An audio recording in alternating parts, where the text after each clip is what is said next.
What's going on, YouTube? Thank you guys so much for tuning in today. We have part 4 of reading my old blog, my favorite series going on YouTube right now. It's so fun to relive what was going on in my mind back when I started poker around 6 years ago. There's some crazy things in here. It's a little bit embarrassing, but it's really fun to read. So this is part 4. If you guys haven't seen the previous parts, I think you'll really like them. They're interesting. You can listen to them podcast style, and that is just my face you're looking at. So whatever. But yeah, let's jump into it. So last time we left off with sort of a long gap and updating on getting into live poker for the first time. We're coming back March 24th, 2011 is this title, with Split 9 Ways. Okay. Hey guys, so an interesting couple weeks. I guess we will start off with my live play. Kind of been in a slump of sorts. Haven't played as much, and when I have, it's been great or a disaster. All right. I have a couple big cash outs in the Dealer's Choice game lately, but I also had a monster bad session. Again, Dealer's Choice is the game that was happening at Lethbridge Casino, sort of the biggest game in town. It was just 1-2, but it played pretty deep. So yeah. Basically, I have a good friend of mine who is a huge degen. Oh man, I can't believe I'm reading the story. He's a good PLO player when he wants to be, but having won 197K at the series last year at a 1-2 game doesn't really get his blood pumping. That is true. This friend of mine actually had a pretty serious gambling problem. It came to be in the end. Not from poker, but he did play blackjack, and he won this like huge score, and then ended up like not being able to hedge or move down to the appropriate stakes. So it's kind of sad to read this because he was a good friend of mine, and then it was just clear that he had a big gambling issue, and he gambled with money he didn't have, and he sort of went broke, and his business went out of business, and not very many people have seen him since. So, maybe he's watching this video. If he is, what's up, man? Hopefully everything's okay, and you're on a good track. But let's get back. We sort of have an unspoken agreement that whenever I re-raise in PLO, he will ship it in against my ace-ace or big rundown and flip with me, and therefore also give me protection. Not a bad deal when I'm always ahead. Haha. Yeah, so it wasn't actually a deal. I just want to make that clear. But he was just a degen, right? Like he'll get it in with like Jack 7, 6, 5 against my ace-ace because he just like didn't care, So we would just play these huge like 1K pots all the time. To make a long story short, I lost 6 in a row. I remember this night, with the first one being different. We had 1K effective stacks. I had run it up, and he bought in for it. And when I 3-bet in the big blind to around 175, he flatted me. Uh-oh, is this the point where the cash means something? Oh, man. What an amazing thing to say. Uh-oh, is this the point where the cash means something? Like, I'm recognizing sort of my threshold for where pain is, which apparently was 1K. I had ace-ace 3-5 rainbow, and the flop comes 2-5-6 with 2 hearts. Now I pot the flop intending to call off with a multitude of draws out there, and I also have the ace of hearts. It's going to be tougher for him to get it in with a flush draw, knowing that I have ace-ace and could very well have the flush draw dummied. He tanks, asking me if I have the nut heart draw, and then eventually ships it in. I call, and he has 7-8-9 jack with the flush draw. So he has a gutter? No, he has an open-ender and the flush draw. Wow, what is he? Jeez, get it in. Come on, man. Dream flop for him and one of the worst hands I could be up against, so it sucks when he hits the flush, but I seem to think about it as a cooler of sorts. Anyways, that's night he set me back 1.2K. I remember that night. Played No Limit 2 days ago and got it in the flop twice with ace-ace and was drawn out both times to put me back another 1K. Oh man, the tough times, the live poker. I remember these times because I didn't have very much money. I had like, I don't know how much money I had at this point, 8 or 9K or something. I did have 3K in the market, which is cool, but it was just like 1K swings when you have that much money is big. And I remember losing 6 times with aces in PLO that night, and my mindset was pretty good at this point, and then I was just like, it happens. Like my mindset was already improving. It's so cool to read this. Live is definitely the most maddening poker in my life. The sample is so small and the variance is really big when you're getting it in all the time. However, there are positives to draw from my experience. I've lost just over 2K live in a couple days, and other than being frustrated going to bed, it hasn't affected my life. Good bankroll management. But still, this Jaime is definitely a little bit too swingy. I feel financially safe, and for better or worse, I feel detached from money more than ever. There we go. Now to new approach with Damanis. All right, here we go. Here's my Mani's plan. I've decided to make a big change in the way I handle my money. Before, I felt unorganized and like there was no direction with my money. I never knew how much I had and where I was making and losing it. Therefore, I decided to diversify my bankroll into separate sub accounts, split 9 ways. I remember this. It was a weird plan, but bear with old me. Now I am open to suggestions or improvements I can make here. This is just the plan I came up with. 1. Multi-table tournaments in Sit and Go starting roll 1,500 following a 100 buy-in rule. We'll expand to 200 buy-in rule once I hit the $60 level. No limit hold'em. Starting roll 400, starting at 10 in L, moving up to 25 at $500 with a 5 buy-in shot.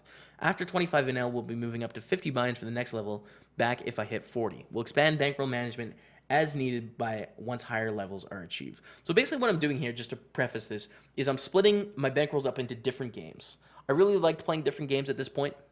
I wasn't very specialized, so I was splitting my money and starting at different levels for different games. It's kind of, I don't know, it's interesting. I don't think it's very effective in terms of making money, but it can be fun. Limit hold'em starting roll 260, starting at 50 cent $1, moving up when I have 250 big bets for the next level. PLO, starting roll 400, starting at 10 PLO, follow the same guidelines. Split games, starting at 200, same guidelines. Deuce to 7 triple, deuce to 7 single, mix, and live $8,200, 1-2 NL and DC, going to Calgary to play in the 2-5 once I hit 20K. There we go. That's the plan right now.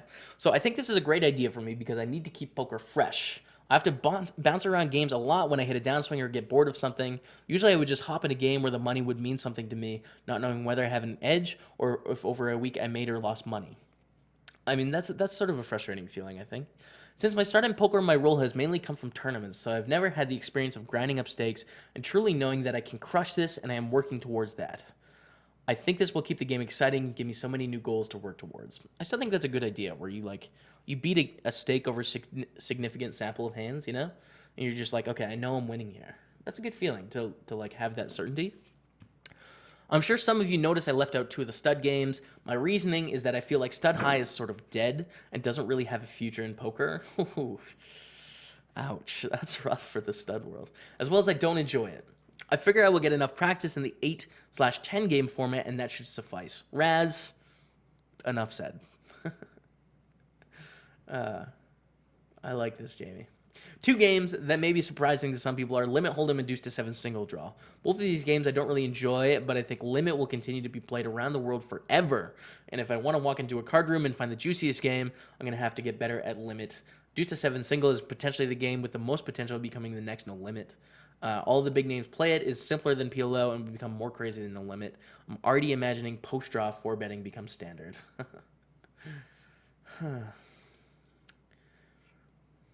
I mean, I'm right in that it's like no limit, but like post-draw 4-betting is a little bit cringy. Not to mention the speed of the game. I might be crazy, but it could be the next big thing. Therefore, I got to be ahead of the curve. All right, I like it. I think I am certainly taking a cut in money doing this, and that my levels I'm starting at are conservative to say the least. However, it will be a lot of fun, and in the long term, will probably make me more money. I'll finish up by reviewing my recent mini F-tops and some recent tournament runs. All right, good. Wow, just really going for it here. Saying lots. Tournaments lately have been exciting, but shitty. Lol. The mini F-tops was a disappointment. I made 2 deep runs, but nothing in the top 45, and not a lot of cashes either. The biggest disappointment was I cashed in only one of the 6 entries of mixed game tournaments I played. I feel like I should have had an edge in those tournaments, but either I ran bad or I'm overestimating my ability compared to the field. Definitely a little bit of both here. I was definitely overestimating my ability in mixed games at this point, and I made 6 tournaments. Like, that's just not... that's not... Yeah, it's 6 tournaments, right? 6 tournaments. Like, you can lose 6 tournaments so easily. It doesn't matter if you're Phil Ivey. To be fair, they were bigger buy-ins and were infested with red pros and 10-game regulars, but I still feel shitty about it. The last few days, I've been grinding a lot of MTTs, and it has been good, but not great. Played the 3 rebuy PLO on stars for the first time, and I tell ya, it's soft. Took second for 500, and a good feeling after the rejection of my misfire in the tops. Abbreviating mini F-tops to the tops. Yesterday, I ran deep in the Midnight Madness on full tilt, and I managed to make the final table. However, my queen ran into ace-king, and I was out for 8th for $500. That was really disappointing because I had a major edge on the table, and I knew the guy had ace-king, but how can you fold queen with 25 beeps, right? It didn't say beeps, it said big blinds. I recorded from 18 down to 8, and I would love if you guys could take a look in the member video section in the forums, give your input on the situations. So anyways, 2 top 27s today in the super stack, and 10 freeze out, but again, no real money. Super frustrating, but you're not going to get that thrill in any other type of poker. The feeling in going deep in poker tournament is like nothing else in life. So essentially, pretty disappointing couple weeks, not giving up much ground, but not gaining any at the moment, or I feel stronger than ever, and just have to remember to look back at some of my September, October blog posts to remind myself how far I've come. Jaime Stables. That's true. I've gone a long way in that, like, I basically have the foundation to survive off poker at this point. It's not really like a pipe dream anymore. It can be a reality. Like, I could be a professional starting from this point. It would be a struggle, and I wouldn't be able to live a very good life, but I definitely could start from here. So I did progress a lot, but I mean, there's still some things you guys can hear that are out there. Anyways, one more post, which is March 25th, 2011. Update and ramblings on conversations. This is where I started writing about some other things. Hey guys, back-to-back days. I know, right? Back-to-back posts. This new journey I have embarked on, read previous posts, has proven to be a grind. I find myself getting really impatient playing 1-2 mixed games when just weeks ago I was a reg in the 255 and 4-8 games. It's going to take a while to move up to 2-4, but if I put in the time, it should prove to be a gratifying experience. And I know when I get back to my regular games in a month or two, I will know that I belong. Also know when I'm ready to make the sizable jump to 10-20. Never made that jump, by the way. Which on both sites hosts a completely different player pool. On Tilt, it seems like the Red Pros hang in the 10-20 and the 25-50 games. The last 3 days, playing some solid hours, have not gone as planned. I'm surely running good in the big bet games, but not so hot in the others. A total profit of 22.55 with 10-ish hours of playing is not exactly ideal. I mean, as you can see, I still look at like what my profit on the day is compared to how many hours I put in. Profit on the day is just like not important, you guys. It's not important. I didn't know that. I just would like to impart that on 2011 Jaime. I think one of the main reasons is I'm playing too many tables for a mixed game format. 4 is definitely too much. It definitely is too much to handle at the moment, especially during stud rounds. I think starting tomorrow, I'll cut back to 3. You should cut back to 2. But yeah, sorry. Whew. I've put in 4-ish hours of limit 08 and it has been successful. I'm again starting below where I think my ability allows at 50 cent $1. But as I have talked about previously, I need to know where I stand compared to my competition. Starting at the bottom is where I have to start. I've made $64 over 4-ish hours of play, which is quite a good win rate. I only need 500, 236 more to hop up to 1-2, so hopefully that progression will be quicker. On a quick note, I played the Midnight Madness on Tilt and blanked all 4, putting me slightly in the negative for the day. Weird feeling when you lose money every day for a week straight, but feel like you're progressing all the time. Once again, a positive detachment from money. My boy. That's good. It's still weird to look at it like day to day, but it's good.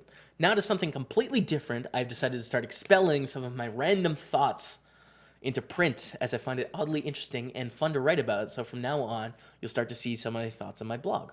I'm not trying to teach anyone anything, as I will probably write stuff as a fact when it may not be true. Just take it as entertainment, and if the subject interests you, you can chime in the comment section with your thoughts. All right, so I'm scared about this because I have not read what I'm about to read, and I feel like it could be scary. Okay. Today's subject is conversation. Okay. I think my biggest talent in life is people skills. I can talk with anyone about anything, and I find people in general to be interesting and engaging. Good start. One concept I have picked up through my years of talking to people is humans are all about themselves. All right. Well, that's aggressive. Just keep that in your head, Jaime. You don't have to put that up. Okay. I know it sounds harsh, but except for very few exceptions, it's true. When people are having an everyday conversation, they're passively listening and actively talking. Guilty, of course. When you get down to it, people naturally care far more about themselves than they care about you and me. It's just the way a human is. One of the ways to develop deeper friendships is to start actively listening what people are saying and ask questions. A lot, in all caps. I learned this from my mother, however, she takes it slightly overboard. It's true. Whenever I have friends over in the past, I'll try and shuffle them away before they endure the customary 10 questions about everything and anything. Alas, this is how you create friendships, giving people every opportunity to talk about themselves. Disclaimer, the opposite approach is warranted if you're looking for something quick and dirty. Oh. Oh. I can't believe I wrote that, man. All right. This brings me to another amazing side effect of the human mind, self-consciousness. Do you remember being a freshman in high school and walking through the cafeteria on your first day? To me, it felt like everyone was staring at me and that my fly was most likely undone. In reality, everyone was thinking the same thing I was. Everyone is once again so wound up in their own lives that they couldn't care less about you or me. And who are the cool kids in high school? Well, sometimes it depends, but I think in almost all circumstances they have one thing in common: confidence. I mean, that's kind of true in life, too. I don't think that ends in high school. And therefore, people skills. Now, this might not make sense off the bat, but I have been thinking that confidence is polarized with self-consciousness, constantly thinking about oneself. Therefore, to me, makes sense that people with more confidence are in turn not thinking about themselves as much, which gives table space to think and engage in other people's lives, leading to better conversationalists. I haven't thought about that in a long time. I don't know if it's true or not. I had to think about it a lot. It's interesting anyways. That was me talking, by the way, not old me. People persons. Okay. To tie things together, I felt like important things in becoming a good conversationalist and developing friendships and relationships are: number one, confidence, letting go of the natural insecurities in your life, realizing that we're all the same people. Two, actively listening. People want to talk about their life and feel needed when you take an interest. Really investing in what people have to say is important in developing relationships. Three, lastly, asking, not telling, which is a huge kappa, as I'm writing out this post explaining how to interact with people at 21 years old, or 20, maybe 19? Nah, maybe 19. I don't know. There will be plenty of times down the road to share your experiences. When you've just met someone, ask them everything under the sun so they know you are interested in them as a person. It will surely provide useful when you're in need one day and you're looking for someone to lend a hand. I'd love to hear you guys' thoughts and opinions on my thoughts and opinions. Kappa. There's no kappa, I added that. I find people interesting and would love to hear what you think about my observations. And obviously, any poker stuff. Jaime Staples. Interesting couple posts there. Fun to look back. I think things are improving in my poker life. Clearly, I'm having some introspection and thinking about the world, or trying to think about the world in like a broader lens. And in general, what I get from these two posts is that like I'm trying to improve. I feel pretty good about my life right now, I think, in 2011. So that's really good. Anyways, thank you guys so much for watching part 4 of reading my old blog. If you liked it, like, comment, subscribe. Let me know what you think down below. I love this series. It's so embarrassing and hilarious. And yeah, I can't wait to do part 5. But anyways, thank you guys so much for watching. We'll be back with another part sometime soon. See you then.